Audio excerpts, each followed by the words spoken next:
Digital 410 Productions proudly presents the What's the Scuttlebutt podcast with your hosts Dodd Abernathy, Jeff Copsetta, and Henry Sledge. What's up, OG5?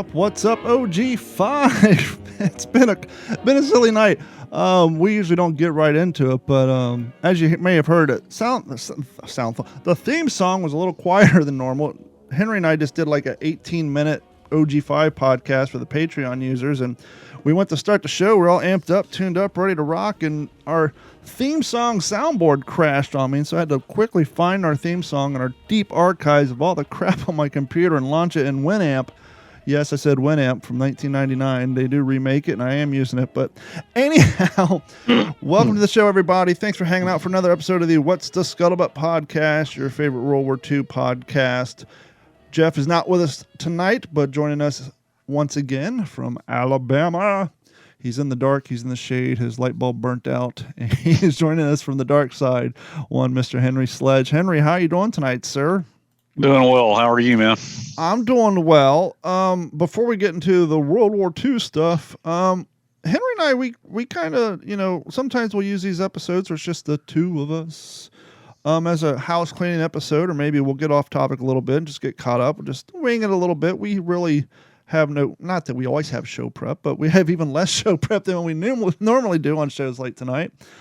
But last week, or the week before, you briefly brought up the fact you had to have hand surgery. And then as we were getting into it tonight, you were wanting to go down that alley before we went on the show because, as I was saying on the History Behind the Page podcast with Sarah the History Chick the other night, one of the things about Henry, Jeff, and I is we get along fantastic, but we don't feel that like we have to hound each other. So we'll do a show and we won't maybe talk to each other for 3 or 4 days. And then maybe the day before, the morning of, we'll get caught up in stuff. And so, I haven't really talked to you since last week. How is the hand going? Well, so what happened, Don, was I had to have, it was an operation on my thumb tendon. They call it a trigger release, because my thumb was just like something about or pulley release is the name of trigger thumb is the problem, and then pulley release is the procedure. And then on my elbow, my right elbow, they had to do an epicondyle debridement. Easy for you to say. And that was, and so, recovering from that, the damn elbow, the problem is, it's got a little bit of some fluid on the top of it, a hematoma. So ooh. I've got to go see them tomorrow, and they're going to determine if they need to do anything about that. Hopefully not, but Wednesday will be 3 weeks since the surgery, and this fluid is still kind of gathered over the top of it. I'm just going stir crazy, man, because I can't work out. It's cut into all my activities. I mean, it just sucks. When you work out and you're regularly exercising, as you know, when something pulls you out of that groove, it just sucks. It depresses you. It frustrates you. Not only whatever gains you made, you see them erode. And not only that, but when the time comes, the thing about working out, whether it's running, riding a bicycle, anything that gets you into zone 2 or zone 3, yeah, you have to do it consistently, and it's 87% of it's mental, and I think it'd be fair to say that 60% of it is habitual or pattern based, meaning you have to do it, you have to form a schedule, and once you get out of that schedule, and once you get used to not doing it, and then you go back to do it, it's even more of a kick in the gut, because let's say you're riding 10, 15, 20 miles, or let's say you're doing an hour at the gym, with your arm or whatever, swinging a hammer, gardening, pottery, whatever sort of thing one may do with their hand. And then you have that situation, and then you go back, and not only is your hand sore, but just the overall, you're like, wow, this sucks. Now I gotta work twice as hard to get back to where I was, that I wasn't even totally happy with then. You're struggling to get to this point. You feel like you're plateaued. You're like, man, I haven't made any gains in a while, or I haven't lost weight in a while. I haven't trimmed any time off, whatever your goal may be, and you've plateaued. But now you would just wish, I'd give anything to get back to that plateau that I was at. I was so disappointed. The plateau would be great, but I don't know. I mean, I think July 14th will be like the 5-week mark, which was the surgeon implied that, that would kind of be when he would clear me to get back to like working out with weights and stuff. But I don't know with this hematoma, the fluid, which is not uncommon. I mean, nobody's like, oh my God, that's really bad. No, it's not like that at all. Well, that's a good thing, because I was going to ask you, what is the worst case scenario with not doing anything about said fluid? Well, his assistant called me this morning to check on me.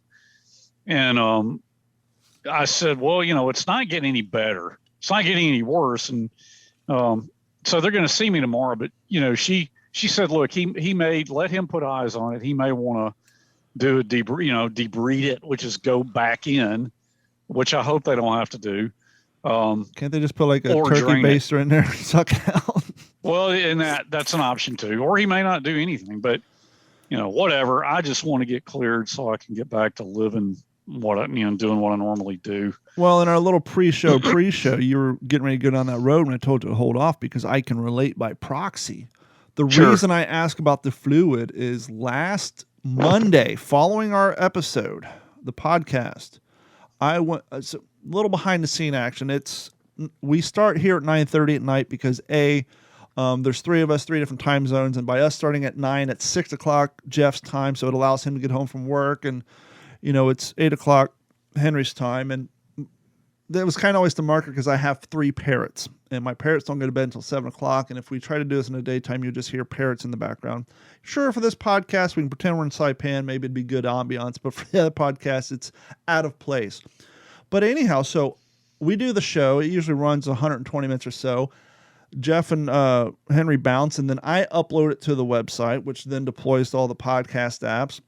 And then I got to write a description, and I could take an extra 20 minutes to update the website, but I don't. I go do the things that I got to do to go to bed so I get up in the morning, and then I update the website at work.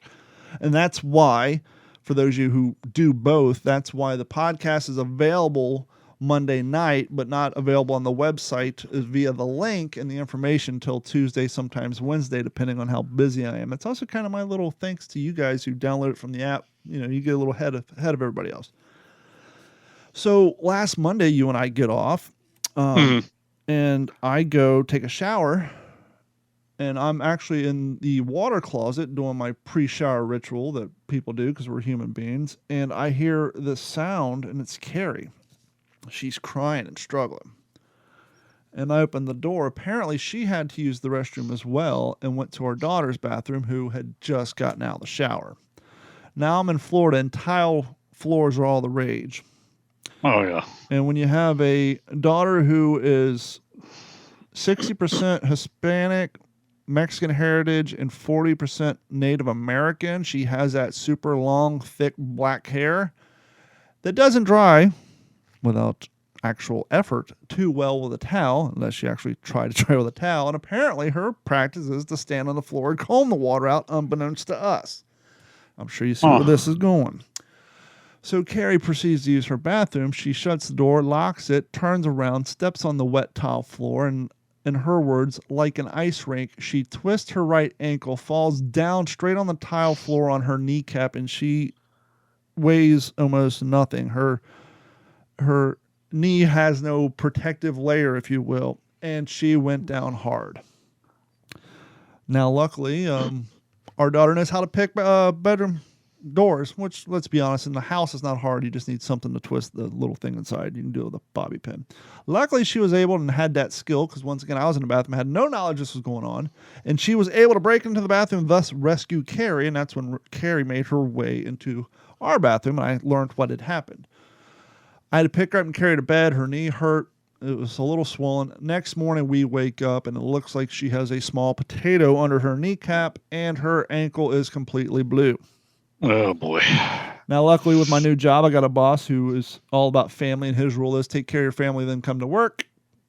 So I told her, hey, let me know. I can take urgent care. There's one not even a half a mile from our house. She said, well, I'll see how I feel. So I went to work, told the boss, hey, I may need to take the extended dance remix of my lunch. Told him what happened. He said, why wait? Go now. I said, well, let me call her and convince her. So anyhow, I left work, took her to urgent care.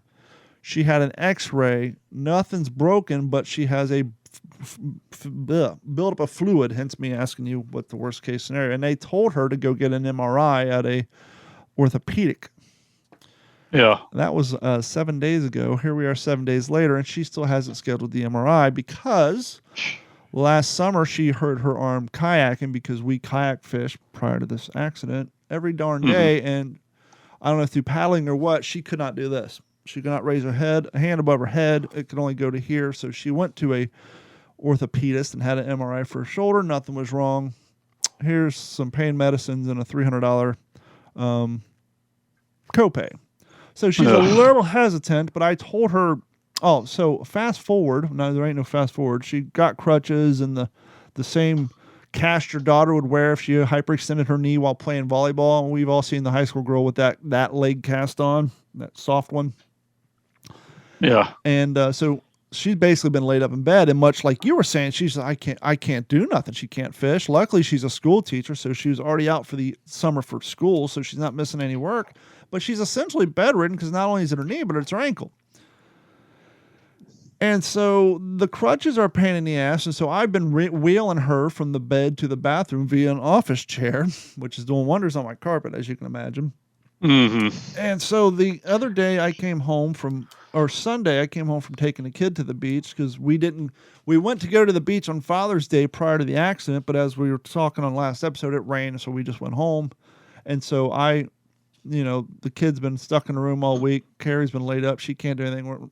Basically, I agreed, hey, take the kid to the beach. So we went to the beach. I came home. I passed out on the bed, and I hear kerthunk blood, ow. She had to use the restroom, and instead of waking me up to push her across the room in the office chair, she thought she'd do me the favor, and she used the crutches and went to shut the bedroom door so she can get by and fell again, luckily this time on the carpet. Mm-hmm. But anyhow, 4 days... That happened on Monday. By Thursday, her foot still looked like it was just attacked by a swarm of bees. So her foot's, and it's blue, but they said nothing's broken, but she must have a really bad fracture or sprain. So hopefully maybe tomorrow she will call and schedule an MRI for me to take her to. But I can definitely understand how you feel about not being able to use an appendage. She can't use hers. Luckily for you, it doesn't require someone to push you around the house. But no. I definitely feel your overwhelming desire to get out and do things because by proxy, I can't do things either because I got to be here to, cook and help around the house. And so I'm not fit. And it's raining every night. We had thunderstorms up until 20 minutes ago. So not only by the time I get home, I got to cook dinner and all that stuff, but it's also raining. And so I've been basically hanging around the house too. So I definitely feel your pain on that. While we're off topic, thank you guys for your continued support. It's been a while since we got any emails, so please email us at mailcall@WTSPWWII-EP122-Saipan. I understand we don't give that email out every episode, which we need to. We need to get that out there so you guys have it memorized. So you can, whenever you have a question, you're driving down the street, say, I wonder what Henry would think. You can just pull out your cell phone and shoot us an email. Or, I wonder what Jeff... Speaking of wheelchairs, Jeff sent me a... did you get that text? Yeah, message? I saw that. Jeff picked up like a 1941 wheelchair. I'm like, oh, I need that. Carrie blew out her knee. But so Jeff's got the wheelchair. Of Christmas in Connecticut because there's a scene where the two stars, they were on a destroyer. They got sunk by a U-boat and then picked up, and so they're in the hospital for a while because they were at sea for like 18 days. On a raft. That's a big item. Now Jeff's like most of us. Most of our gear is relegated to a room. At what point is that stuff going to start wafting into the living room and his old lady's going to have to put her foot down? Yeah. The wheelchair, that's a bit much. Like I have a reproduction 1950s Coca-Cola cooler, which is in my living room my dining room area right now. It's usually out in the garage. And she kind of looks at it like, get that thing out of here. But I will say that thing was a lifesaver when we had our last hurricane. I had no power because it's an ice chest. You just put your beer, drinks, and set in there, fill it full of ice, and it stays nice and cold. As I said, Wednesday night, I was on the History Behind the Page podcast with Sarah. You can follow her on Instagram at the History Chick 1941, and that is Chick with a K. Some people spell it CHIC. No, you got to put a K at the end of that bad boy, including the 1941, and you can also find her on YouTube. And as I said on her show the other night, thanks to Henry, we do have a new feature on our website, which is the little tab that we call appearances, where you can see our appearances on other people's projects. And as of right now, there's 3 videos of Henry on World War II TV. There's one of Jeff on the aforementioned History Behind the Page. And then obviously when she posts the episode I did on her YouTube channel, you can see it there. And that page will continue to grow. One last thing, and then not so World War II, but I want to bring it up just because it falls under the Digital 410 Media, which is the family we do here. I'm a kind of a content creator, not successfully, but I do 3 podcasts. I do have a YouTube channel, TikTok, Facebook. I finally hit that like beloved milestone at every content creator. I currently have a video trending on TikTok with 1.3 million views and climbing. So I finally. Oh, that's great, man. What's the vid? I am not one of these people who try to get clout or use poor happenstance by random strangers in public. And that's what this video looks like. But if you watch the secondary video, you can see the history. Here's the history. Interestingly enough, Carrie, before injuring herself, she is starting to make a name for herself in the fishing community amongst the TikTokers, because we go out kayak fishing and we always live stream on TikTok. And she gets more viewers than I do because, well, she's a woman and people like to watch women do cool things like hunting and fishing. And a company reached out to her called Earthy Paws, and they make dog toys and dog treats and stuff. And anyhow, I think I've heard of them. They reached out to her and they sent her like our Boston Terrier, like 2 boxes full of just high-end quality dog toys with the thing she was supposed to do a little review video on TikTok. And so she sent it to the Digital 410 P.O. Box, which you guys can find on WTSPWWII-EP122-Saipan under Contact Us. That is our official P.O. Box. And so I had to go to the UPS store where the official Digital 410 P.O. Box was at, and I went inside, got her Earthy Paws. Now, when I got out of my car, nothing was going on, walked across the parking lot, walked inside, opened my P.O. box, grabbed the box, and walked out in a true life 10 seconds. One thing I learned from working radio is people overestimate how long time is. They think 10 seconds is 4 seconds. When I worked in radio, I could literally leave my studio, walk down the hall, use the restroom, wash my hands, come back within 30 real seconds, and that wasn't even rationing. So, because time's actually rather long. So I was literally in the building for 10 seconds. And as I walk out, it's 94 degrees. A UPS man walks up to me and says, "Hey, can you come document this? This guy's pissing me off." Now, as I have said in a follow-up TikTok, I was not carrying a stenographer machine, nor did I have a shirt on that said Notary Public, so I'm not sure what sort of documentation he was expecting from me. But he asked me, and those were his words, to document this. And he pointed over, without a context, his UPS truck and some cars. And so I just assumed that he either hit someone's car or someone hit his truck, he couldn't find them, or something happened, and he needs a way to document it. Maybe his battery's dead on his phone. I've since found out UPS will not allow their drivers to take their phones with them. And so I proceeded just to walk over, and I pulled the phone out of my pocket, but it was still locked because I didn't see what the hell he's talking about. So he documented what? And that's when he said, and I'm going to censor it, he said, "Hey, this effing guy left his dog in the car." I'm like, "What?" Now it's 94 degrees outside, and there's a dog in the driver's seat panting. I was like, "Well, how long has he been in there?" He's like, "At least 20 minutes. I'm like, "Hey, it's hot Florida." Yeah. I said, yeah, that's a big deal, man. Now, this conversation literally 20 seconds into it, because I mean, how long to just ask me to tell that story? Not even 20 seconds. I said, "Well, is the door unlocked?" He said, "I don't know." So I went to reach for the door, and all of a sudden behind me, I hear, "F you guys, I was only inside for 12 minutes. To which point the UPS driver says, "I've been here for 20 minutes offloading my truck. You were here before I got here, so F you." And then that's when I turned on my phone, and literally the video is like 20 seconds, but it's the UPS driver telling that guy, they're cussing at each other, "F you, F you." And the UPS driver tells him, "F you, you don't deserve that dog, you shit-ass owner."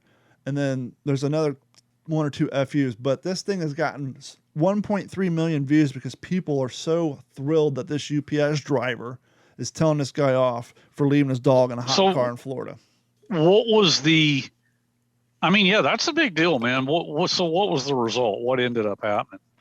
The guy got in his car, turned it on, and left. The whole interaction was 3.5, probably, I don't know, the whole video in itself is probably 38 seconds long.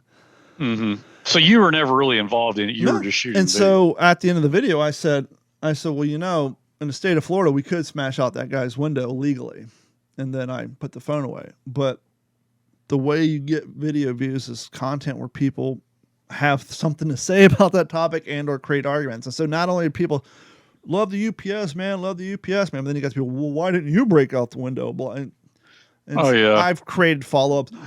One I had like 200. Was the AC on? To which I posted a video. Well, if the AC was on, don't you think the guy would have came out and said, "Hey, dipshits, my AC's on. Why don't you go piss off somewhere else?" You know, that's what I would say if someone's accusing me. Yeah. But no, you can hear him start his car up and he left.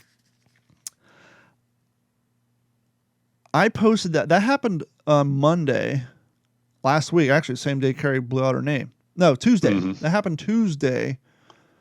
And it happened on the way home. So that happened at 5 p.m. We do the What's in Your Head podcast at 9:30, much like we do this one. When I checked at 9:30, the thing had 5,000 views. Well, it's not bad. I've had some blow up like that. And so, dude, you guys won't believe what happened. This stupid thing happened. I put this dumb video up, 5,000 views. Show lasts 2 hours. I get off. I check. It has 30,000. The thing got 15,000 views in 2 hours. Wow. I was like, whoa. Next morning I wake up, it's at 80,000. By the end of the first full day, I was already at 200,000. And so by today, almost a week later, it's at 1.3. It just hit 1.3 today. And so it's crazy to see. And of course, now other people watching my other videos. So anyhow, little milestone there for the Digital 410 Network. Nothing we created, just... So, you know, I was telling people the two crazy things that happened in my life happened to other people I was just a witness to. Carrie blowing out her leg and this interaction between the UPS guy and that. So you and I were talking about, hey, let's talk about Saipan and maybe what's going on in Guadalcanal in this time in history. Yeah. And so I was refreshing my Saipan history, and I was watching some YouTube videos while I was taking a shower. Before taking a shower after I got off the bike. Mm-hmm. And it occurred to me, and I think Robert Leckie covered it in his book, but I don't recall any real coverage of it in your father's book. Obviously, this isn't Europe. This isn't, a trip across the channel with the occasional U-boat in the water. Mm-hmm. These guys are in the Pacific. They're traveling all over via boat.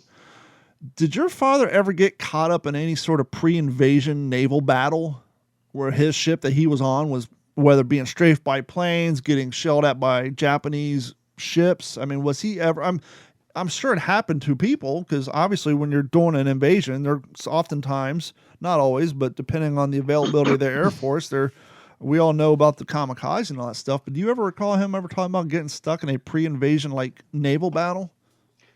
That's a great question. The short answer is no, but I will say, Don, as you know, I've been combing through his unpublished portions of his manuscript. Sure. And there's two things come to my mind on that subject. Not naval battles, okay, but one of them right after Peleliu when they got on the Sea Runner to go back to Pavuvu in the Russell Islands. Now, what exactly is a Sea Runner for those? The Sea Runner was a merchant marine, it was a troop ship. It was not a U.S. naval vessel. That is the ship that when K-35 or when 1st Marine Division came off of, I don't know about the 1st Marines because they came off several weeks before the 5th and 7th Marines did.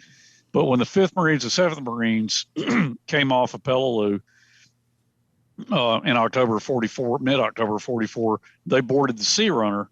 It then took them back. Was that like a replacement for the George S. Elliott that sank, that dropped them off to begin with? Well, dropped off the 1st Marine to begin with? It would have been a lot like that. I mean, I'd have to go look up in my mind, the name Sea Runner is fresh because he said we boarded the Sea Runner to ride back to Pavuvu. And there was an interesting thing. I don't know that I want to really get into that, but I will say this: when he boarded ship, and he rode the troop ship was the it wasn't the General Howes, because that's the one he took from Noumea up to the Russell Islands after advanced infantry training. But let me see, the President Polk, that was the troop ship he boarded in basically right after Christmas 1943 in San Diego to head out to the Russell Islands and get in theater. Well, no, he took the President Polk from San Diego to New Caledonia. Sorry, but the President Polk, that was his first exposure to a troop ship, and so he wrote and this didn't make it into With the Old Breed, but he talked about how they were being told, like severe disciplinary action for anybody throwing so much as a gum wrapper overboard. Mm-hmm. Cigarette butt. Because if any lurking submarines saw a pattern of garbage, they would know, man, it's a troop ship. Yep. And troop ships, oil tankers, and freighters were soft, slow targets. Mm-hmm. Juicy, fat, slow, desirable targets for a submariner, as opposed to a warship, which was a lot faster, more heavily armed, and could defend itself. Now, I don't want to be a corrective Sally, because I used to say submariner as well, but I have recently learned from the Fatal Dive, as well as a submariner who called into a podcast. Basically, the only time submariner is used when referring to a watch by Rolex, but it's actually colloquially, if you don't want to piss off our friends in the Navy, they're submariners. A submariner is a watch. I pride myself in trying to not mispronounce words, so thank you for telling me that. Yep. So, if you're a submariner, then it's a big, nice, desirable target, a troop ship. But yeah, the other incident, I'd kind of like to hold that back, because that's going to be in my book when I ever get that thing done. That's what I was going to ask you. Is like, is there any stuff from the boot camp and enlistment times that was cut out of the book for yeah, tons of stuff on that in Pavuvu. That's awesome, because that's the sort of thing that I think the audience, the fans of his work, and because that's one of the things I enjoyed about You'll Be Sorry is the chapter of it was. If it wasn't for Sid Phillips, I would have never known that they were given, all their toiletries, including a bucket, and then they were docked $25, but they only made $21 a month. So you basically, your first check and $4 out of your second one were already property of the United States Marine Corps, because you actually had to pay for your gear that they gave you in boot camp. I never knew that. Yeah, the bucket issue. I remember my dad telling me about that when I was a kid. Yeah, the bucket issue. So let's talk a little bit. I'm going to let you kind of kick us off, and I'll jump in because I'm always running off the mouth. Let's talk a little bit about Saipan, or maybe where we were in Guadalcanal this time of year. Well, yeah. So, all right, what is this? June 27th? Yeah, June 27th. So if I just always like to, especially since we're in this, every year for the next few years is going to be the 80th anniversary of something in World War II. So, June, late June of 42. Just to kind of put things, to contextualize things. I mean, what would have been going on? So, the Japanese were probably hard at work trying to get what became Henderson Field.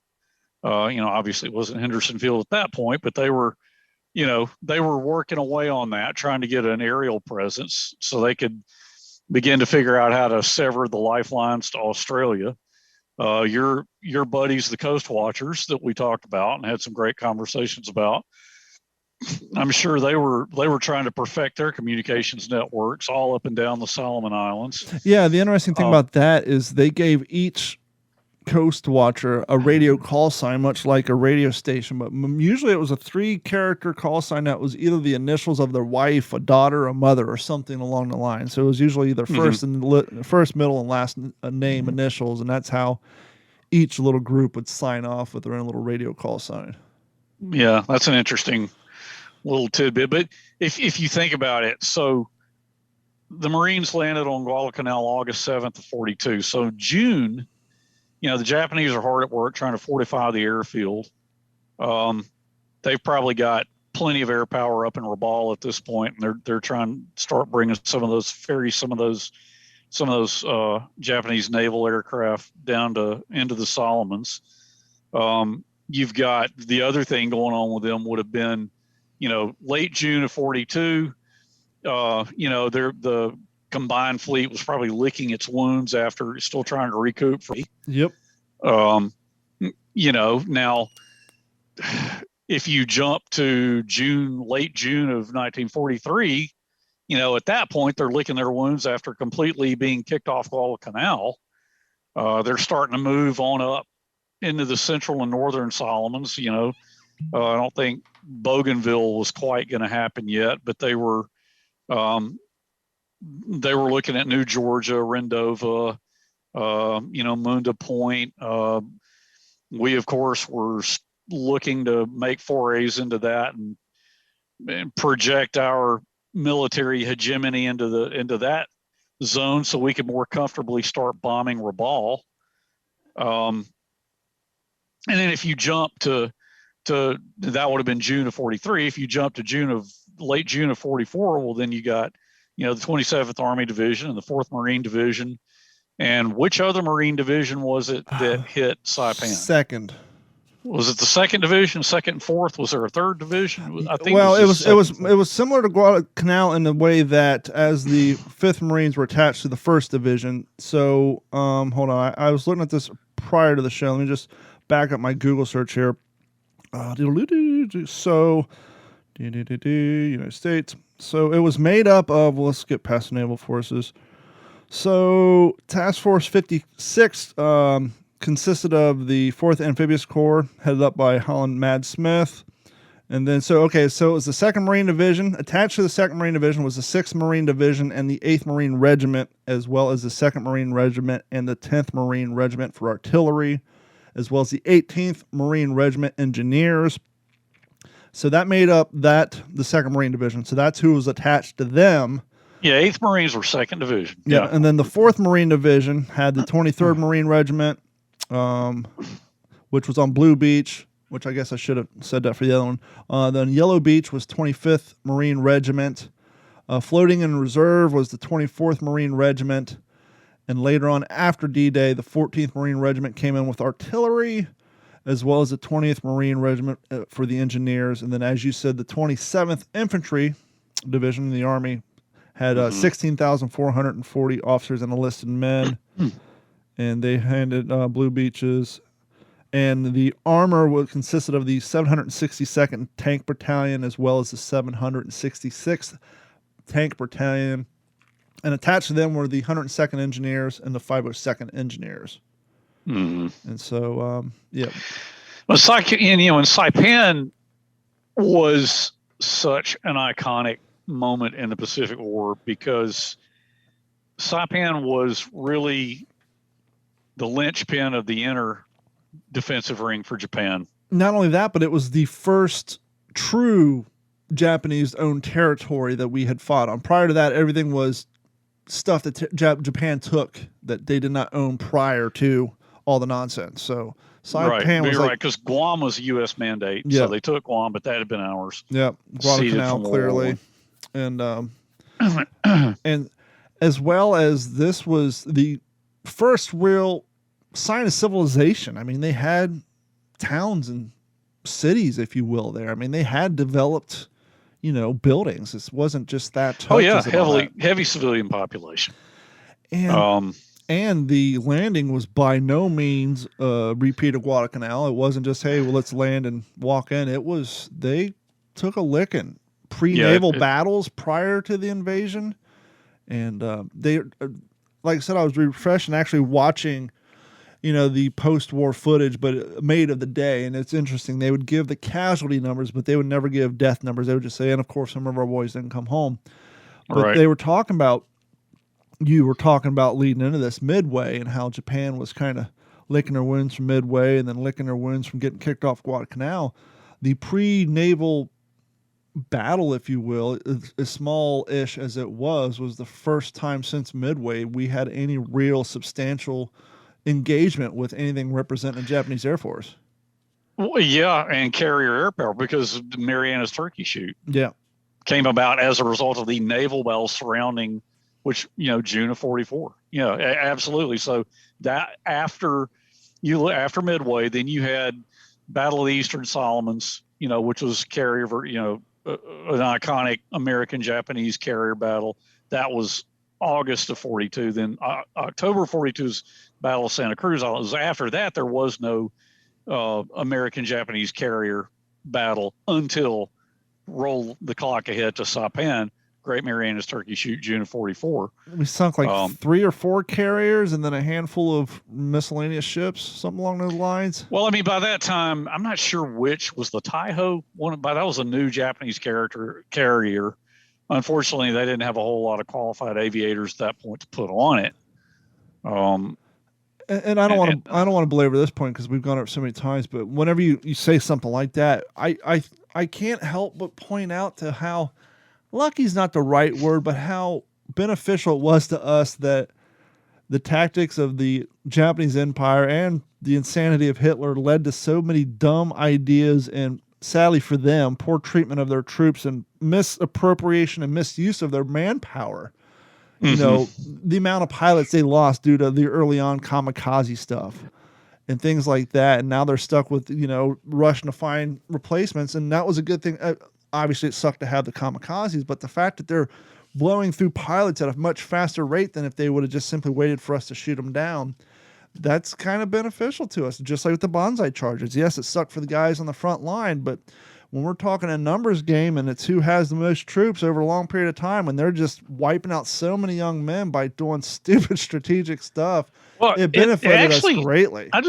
I just realized when you bring up the bonsai charges, so Saipan, another iconic thing about Saipan, not only, losing that was a breach in the inner defensive ring for Japan, but that presaged a complete shift in their tactics because you look at what 1st Marine Division was going to face, and while Saipan was going on, they were training up in the Russell Islands, my father among them on Pavuvu. Well, then, here in September, they're going to go to Peleliu.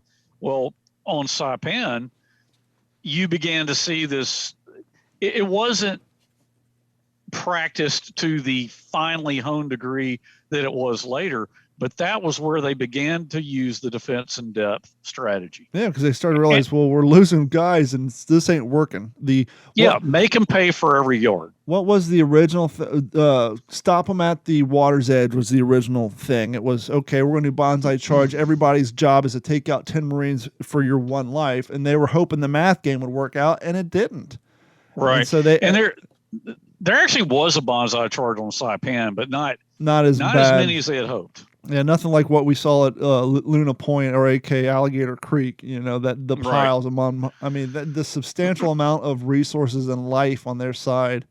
If they wouldn't have lost so many men in that engagement, just imagine how much longer Guadalcanal would have taken to capture. Oh, certainly. But the tragic thing, you've already brought it up, Don, was you began to see heavy civilian involvement at Saipan, Garapan Point, when they had families hurling themselves off. And that had the cliffs. It's one thing to be a hardened young 19, 20-year-old Army and Marine personnel who was trained to dispatch the enemy. But when you're seeing, basically the code of war going back the longest time, unless you're a complete sociopath and a monster, is leave the women and children alone. And so when you're seeing these, this may be a little harsh, but I'm going to say it, when you're seeing these fanatically brainwashed Saipan citizens who were told and indoctrinated that the United States Marines and Army were full of rapists and cannibals, and that if they come and capture your city, they're going to rape your women and eat your children. And you're a 19-year-old American from Nebraska. This is your first deployment. You've been there through these battles, and now you're seeing women throwing their babies over cliffs and then jump. I couldn't even imagine just trying to even get that sentence out. That had to be just so. I don't even know how you would go on after seeing that. Well, I think, for young Marines and soldiers, who that was their first encounter with the Japanese. To see that they were coaxing these civilians, and of course that just roll ahead to Okinawa in 45 was practiced to an even greater degree. Because once again, you can justify killing Japanese because it's kill or be killed. They're coming to kill you, but you think you're liberating these people, and all of a sudden you see them walking over a cliff, and there they go. Like, what the hell? That just goes you the tactics that the Empire did, whether it was with their own soldiers or the people they ruled over with, don't know the phrase, whether you want to say, brainwashing or, indoctrination or what have you. That's just, that just adds to the horror that these guys had to face on top of the stuff that they're already experiencing. That's all. Yeah, for sure. And and then when the Japanese did lose at Saipan, I mean, that really, from stuff I've read, I'm sure you've read too, from that point forward, well, it was one of their war ministers, I'm not sure which, I don't think it was Tojo who actually said this, but they had done the math. They knew that if they lost Saipan, B-29s could fly from Saipan directly to the Japanese home islands. Mm-hmm. They knew that was coming, and one of their officials said, "Hell is upon us," and it really, I think they had hoodwinked a lot of their own citizens up to that point. We know that they exaggerated victory claims, and aggrandized a lot of things that should not have been. But really, after Saipan, that gave the lie to everything. After they lost Saipan, there was everybody knew, which, I mean, I don't think too many people on the home islands, with the rationing and the things they had endured, the shortages of material and resources, they saw these things coming. But after they lost Saipan, there was no more pulling the wool over anybody's eyes. And I think Saipan, as well as, I think they saw this as well in Okinawa. I believe it was brought up in both Helmet for My Pillow and With the Old Breed, where the Japanese got so desperate that they would just go to their hospitals, and anybody who could even remotely shuffle, they'd give them a pitchfork or a stick or anything and just send them down the hill. Yeah. Anybody who can just, if you could maintain your balance and even do a slow shuffle, you're going in. And that just goes to show the lack of compassion, but two, just the overall desperation of their tactics and their mind state. Oh yeah. Well, I mean, I remember he said it in many interviews. He told me, I mean, my father told me that we were told, preparing for the invasion, after Okinawa, when they thought they were going to have to invade Kyushu, they were told, you better get used to killing women and children. Yeah. So, not to jump too quick, but me, I like to, when I hear somebody say something that triggers a thought, I like to hit it while we got to pause. It's called riffing, man. Your dad brought it up in his book. They didn't bring it up in the miniseries, so if people haven't read the book, how much of a kick in the nuts and demoralization was it when they finally captured Okinawa, that they were essentially said, okay, turn around, walk the other direction, and start picking up all the battle trash? Oh, that was. You want to talk about make work? And what was it? Anything over 30 cal you had to pick up, and then they had to bury all the Japanese dead. Was it over 30 or over 50 cal? Maybe over 50. 30 is a little bit small, but yeah, the 30-06 and the pistol cartridges, don't worry about, but all the tubes that clover leaves came in, anything over 50 cal, trash, uniforms, dead bodies, just basically, here's a sack with a stick with a nail on it, get to work. It's community service time. That was, so let's see, June of 45, not sure the exact date. But and some great stuff in the original manuscript, that some great tidbits that didn't get published. But when they got down near, I think Kanishi Ridge, was like K-35 barely got into the fight on Kanishi Ridge by the time. And by then, the 8th Marines, the 2nd Marine Division, had been brought in. And the 8th Marines were a very good outfit and had a great reputation for us from Tarawa. So, the 5th Marines were really happy to see the 8th Marines show up. But, Kanishi Ridge was kind of like the last taste of combat for my dad. And there were other units. I think the 7th Marines had a little bit more involvement on Kanishi than the 5th.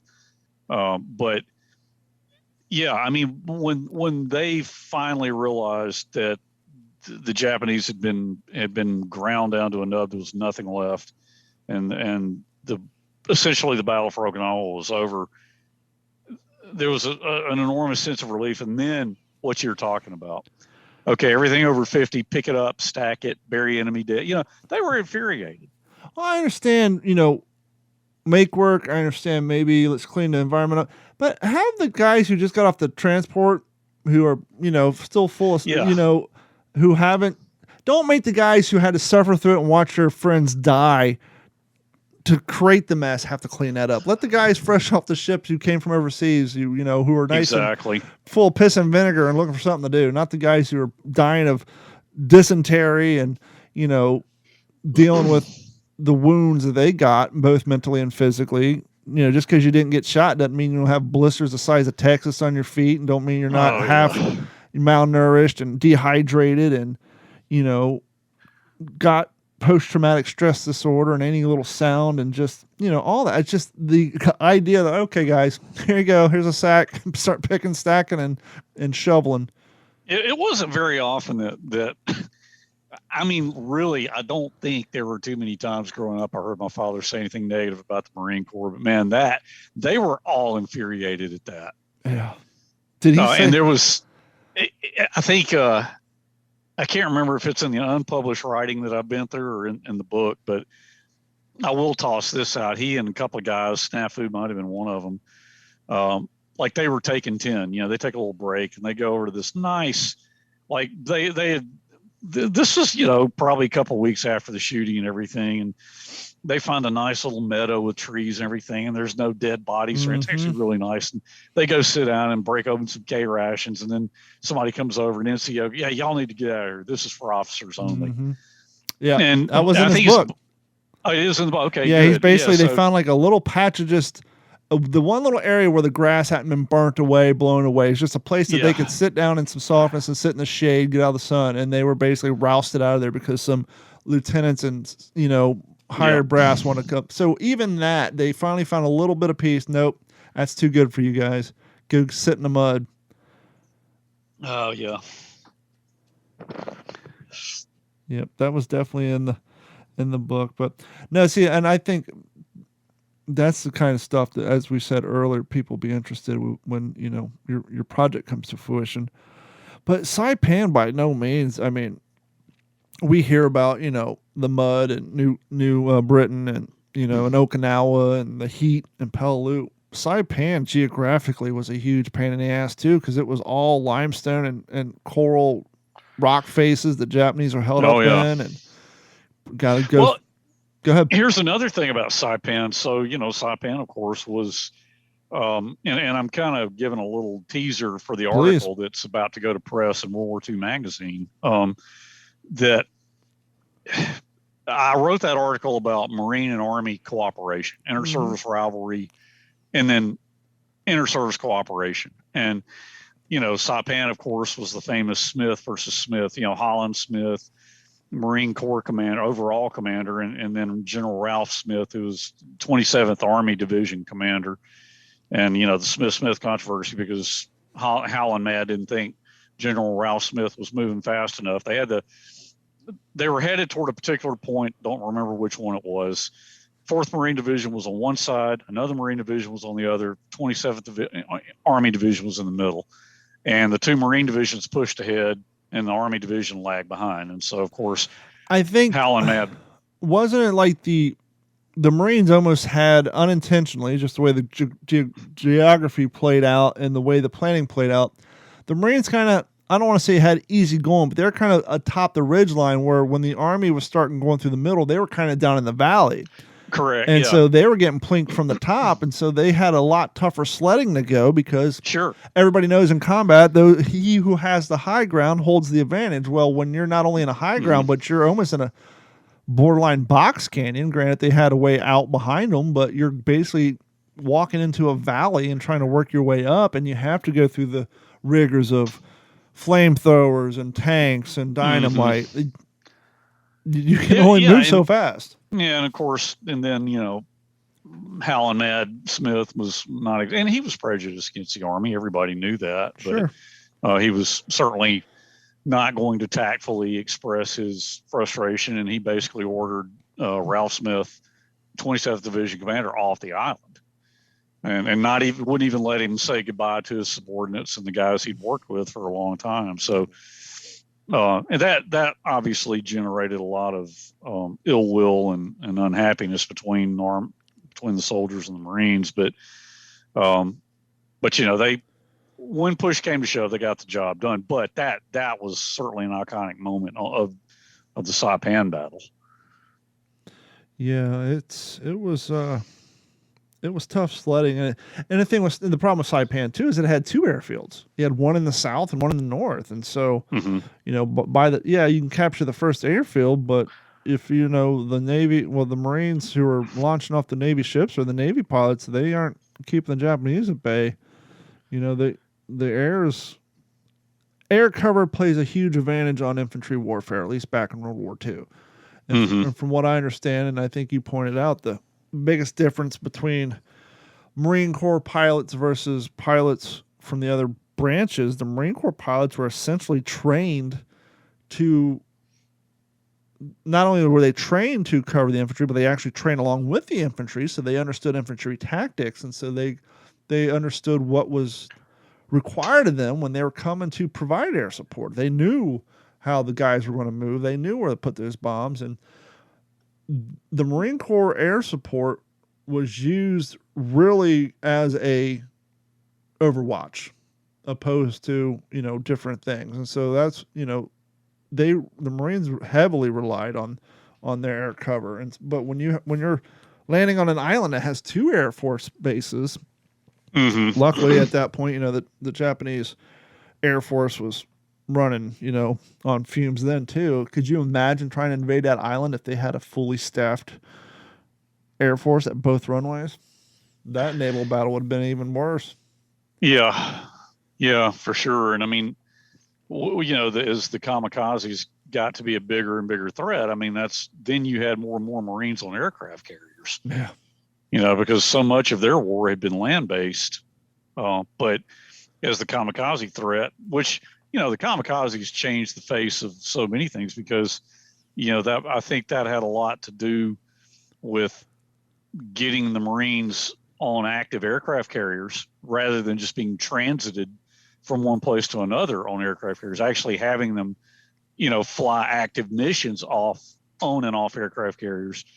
But it also probably, of course, I guess by that late in the war, you'd already seen U.S. Navy air groups had begun to move away from the, like early in the war, Coral Sea, Midway, you had a certain number of fighter bomber, or you had a certain number of fighters, certain number, which would have been FRS at that point, certain number of SPD Dauntless dive bombers, and a certain number of torpedo bombers.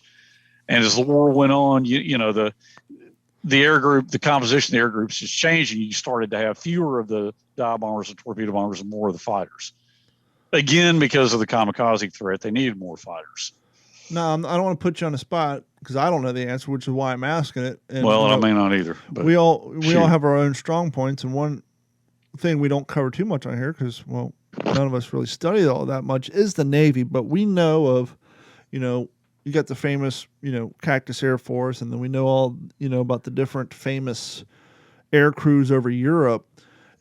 But you and Jeff are more into the aviation side. Is there a particular Navy air crew that kind of got famous for any sort of missions or runs that would kind of be a household name for those who are in the know?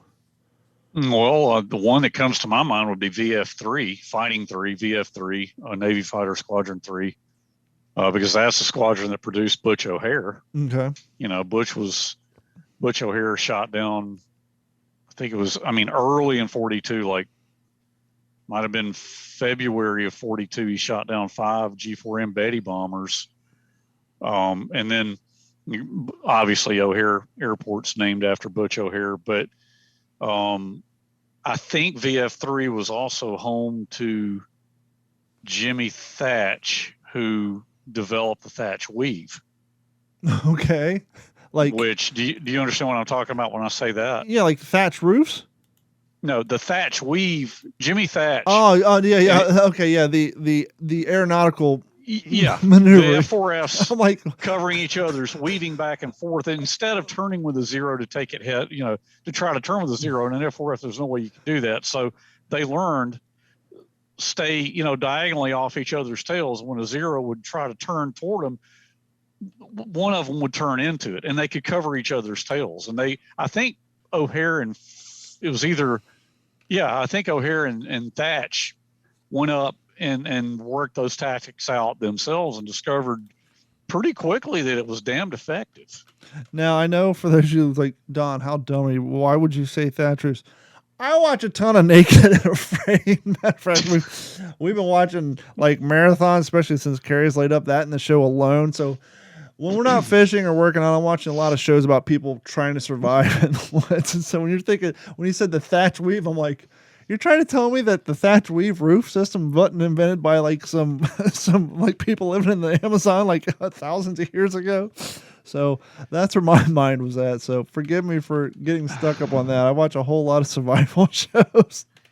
But hey, that makes me want to say this real quick. Sure. So come October, when we will be talking about the anniversary of the Battle of Santa Cruz Islands, which I mentioned earlier, which was the last American versus Japanese carrier action until later on in 1944, part of the Saipan operation. I have a friend that I work with whose uncle was in, I think it was VF-72 or VF-71. He was an F-4F pilot, and he was shot down during the Battle of Santa Cruz Islands. And my buddy, John Franklin is his name, he has shown me a box full of his uncle's photographs and various things that he owned. And in it is a letter from his air group commander, from a squadron commander who knew him quite well and wrote to his dad describing in detail what happened. And when it comes on to October, I'd like to read that letter on our show. Please. And have John on too.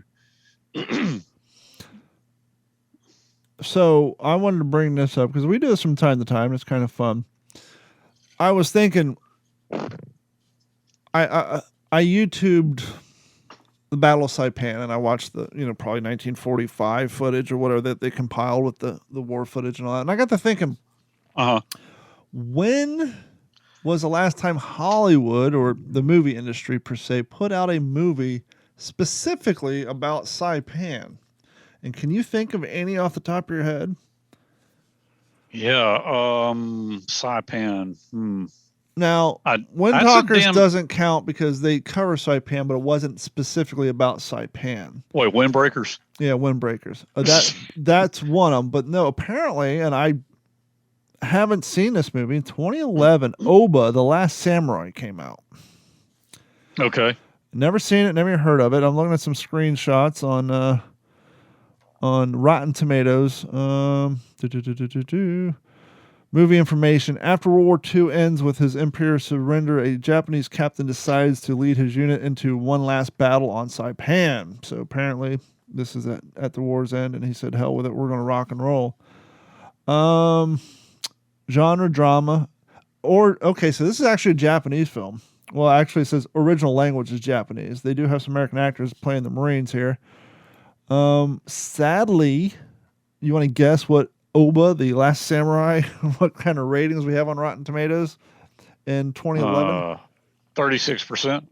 Not that bad. No, this is 2011 before we went completely anti-patriotic in this country. So 53% is the audience score. No reviews from major movie reviewers. So it actually has 0 as far as top critics, but 53% with the people. Now, interestingly enough, prior to Oba, looks like Hell to Eternity is probably the biggest. They show Windbreakers on here, but then they have the Battle for Saipan.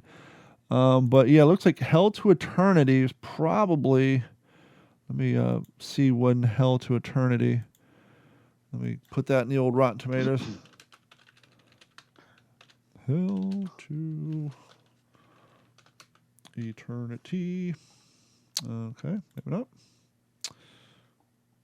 Hell to Eternity. 1960 was Hell to Eternity. Okay. Let's see what it got on the old Rotten Tomatoes. It looks like, it's one of those films that pulled a lot of, they shot in black and white so they could use real war footage. Doesn't even come up on Rotten Tomatoes, so no reviews there. Let's see who's in this bad boy. Stars Jeffrey Hunter, David Janison, and Vic Damone. So David Jansen. Yeah, I remember him. David Jansen. But yeah, let's see. When his adopted Japanese American family is sent to the Manizanzar after Pearl Harbor, a young Chicago enlists in the Marines to become the hero of the Battle of Saipan. Manzanar. His family is sent to Manzanar. I don't even know. I don't know if that's an internment camp or what. I don't know. Well, let's Google that. Let's see what the heck that's making reference to, since we're just shooting from the hip here. National Historic. Okay, so... Oh, yeah. Manzanar. Once again, Manzan, so Manzanar, N-A-R, is a site of one of 10 American concentration camps where more than 100 internment camps, as we like to call them, but modern day we change terminologies. Site of American concentration camps where more than 120,000 Japanese Americans were incarcerated during World War II from March 1942 to November 1945. This particular place is located in the state of California, and it is a historical park now. Yep. So apparently in Hell to Eternity, one of the main actors is a Japanese American whose family was sent to an internment camp, so he enlisted in the Marines. And that was out in 1960. But other than that, there was really no, pictures specifically in modern day designed to tell the story of the Battle of Saipan. Yeah. So maybe that's something hopefully somebody will do in the future. Well, it was such an iconic battle for the reasons we've already talked about. I mean, because really that was the beginning of, and the topography afforded those opportunities for, defense in depth, although really Petaluma was where it got enacted en masse and honed to a very fine degree. Of course, Colonel Nakagawa was a tactical genius on that plane, but yeah, I gotcha. What you reading? You reading anything new? Yeah, well, still I am. I'll tell you exactly. Still in Conquering Tide, Ian Toll's second volume, and I am page 282. I haven't made any progress in my book just because dealing with Carrie and all the things going on in the house. I haven't had any leisure time to sit down and to dig into that. But we do want to thank each and every one of you for continuing to listen to the What's the Scuttlebutt podcast. If you listen to the podcast for any amount of time, you know that we used to broadcast live from the At Computer Studio, but it's no longer At Computer Studio because, well, they're no longer around. There's a lot of small businesses thanks to the pandemic. So if you have a company, and maybe you're a company that provides services nationwide, because obviously it's a worldwide podcast, but even if you're not, you just want to support the show, you want to maybe sponsor the podcast studio and have it named after your company, or if you're interested in maybe buying some advertising for super cheap rates, send us an email at mailcall@WTSPWWII-EP122-Saipan.com. Just put subject line advertising, and we will hook you up with some very, very, very affordable advertising. We're not looking to get rich. We're just trying to cover our nut over here with all the overhead, because podcasting does have overhead involved in it. And if you aren't a business owner but you want to help us, you can head over to WTSPWorldWar2.com. Click on the Patreon link, which I've been working on the website. But yeah, click on the Patreon link, like and sign up. We have 3 plans, but the $1 a month is more than what we need. So if you want to sign up for the $1 a month plan, great. If you want to sign up for the $3 a month plan, fantastic. And if you want to sign up for the $7 a month plan, we love you so much. We'll send you a free t-shirt. And as we were saying at the beginning of the podcast, one of the perks of the sign up for Patreon is you get access to the OG5 podcast, which is basically a podcast from the guys here at the network. No real format. We just talk about whatever. And Henry and I just recorded one prior to this show. It's a short little one. It wasn't scheduled. It wasn't intended. We were just having fun before the show, talking music. Talking about Irish punk. Talking about Irish punk and kids who listen to hip-hop music through bullhorns in their cars, thus cutting out the bass, which is confusing to me. But that's signs that I'm getting old, I reckon. which I'm getting older in 2 days, but we won't go down there. But thank you guys so much. We don't have the out music because, well, computer problems. So anyhow, thank you guys so much. I believe Jeff will be back. No. We need to decide this right now. Do we want to take next week off for 4th of July? Yes, we do. So probably be there will be no show. I will put up a best of a redeployment episode. Now, Monday is the 4th. I will try to get one put up prior, but if it's a day late, don't get mad at me because I like to, celebrate holidays too. So I will find time to put up a redeployment episode. But thank you guys so much for your continued support, and please head over to youtube.com. You can also find a link on What's the Scuttlebutt or dhi410.com. Please like, subscribe, watch some of our videos. We're looking down the barrel of meeting the requirements from YouTube for monetization. I think basically we need like 45 more hours, but there's like 600 videos on my channel, and so there's plenty of content. So if you want to go watch, heck, all you gotta do is go watch a handful of What's the Scuttlebutt podcast. These bad boys are almost 2 hours a piece. So if you want to get support the show, you can do it that way too.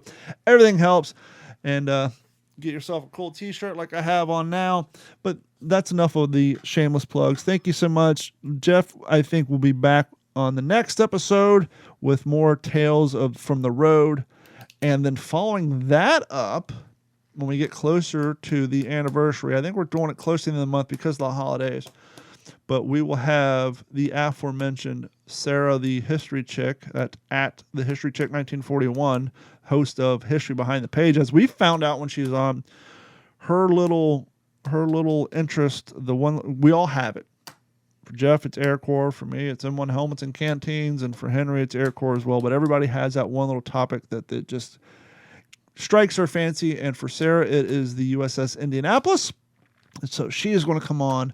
And basically, we're going to hand the show over to her. We're going to pull her string and let her run off at the mouth like I tend to do. And then we'll jump in occasionally with some follow-up questions to keep her going. But I think we're going to have a pretty interesting deep dive into all things USS Indianapolis, which I'm looking forward to because, as we said earlier, we really don't cover enough Navy stuff on here because, well, there's a lot of information and we can't know it all.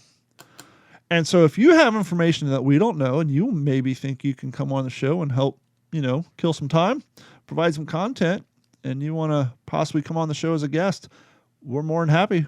Email us info@d-410.com, or more importantly, mail, call it WTSPWWII-EP122-Saipan. Henry, you got anything coming down the pike you want to get out there? Yeah, like I mentioned earlier, my article goes to press here in just a few days for World War II. That'll be in the autumn issue of World War II magazine. And right now, that's the only thing I want to mention. If at all possible, I don't even know if they would have such a thing, but maybe reach out to them right around the time of the release and say, hey, is there a link on your site where people can look to see where maybe they can find it in their area? What the coverage distribution or something, or that's a good idea. Or we can put the link up to their website. But I'm sure if they're printing magazines, they'd like to move it, or maybe you can order it directly off their website. So maybe we can get the link to their website where people can order a copy.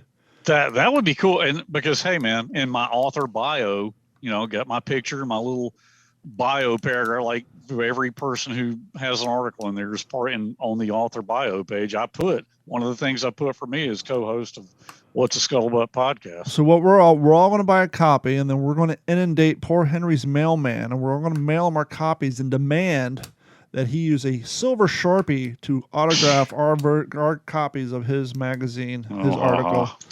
Nothing. I'm serious. We're gonna blow up your mailbox and get that bad boy signed. But yeah, we'll do that on behalf of myself and Jeff, who is always here in spirit.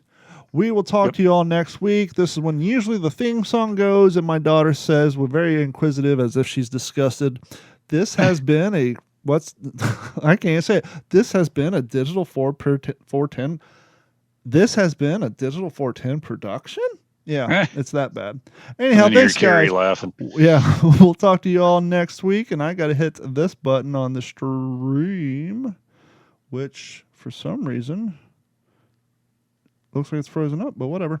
If you're watching, no, I don't know why I'm saying it. It's weird. I'm looking at OBS and it's showing our logo, but I'm watching the phone and we're live. But anyhow, we will talk to you all next week. Boop, boop, boop, boop.